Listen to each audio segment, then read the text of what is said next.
we'll guide you through how to make a loop video in PowerDirector. Quick disclaimer, you need to follow this step-by-step guide carefully, because skipping a single step will affect your final result. If this guide helpful, don't forget to like and subscribe. First, don't forget to comment if you still need our help or want to ask something, and we will reach you as soon as possible.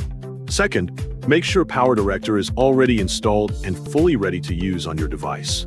After that, double-click the application icon to open it. Once the application opens successfully, click the New Project button located at the top section of the screen to create a new workspace for editing videos. After entering the workspace, you will automatically be directed to the My Media section where imported files are displayed and organized.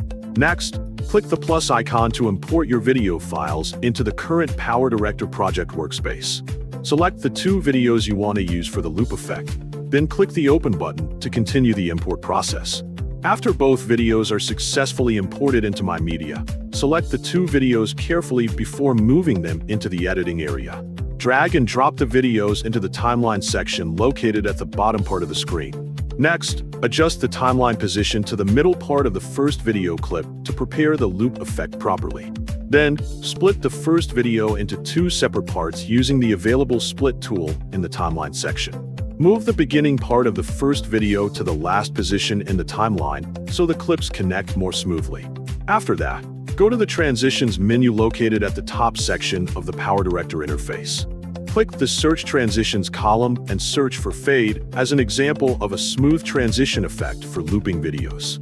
Select the Fade transition, then drag and drop it between the video clips in the timeline section. Next, move the timeline position back to the beginning of the project before previewing the final result. Then, click the full screen icon in the preview window to make the video easier to watch clearly. Click the play button to preview the loop video result and see how smoothly the video repeats from beginning to end.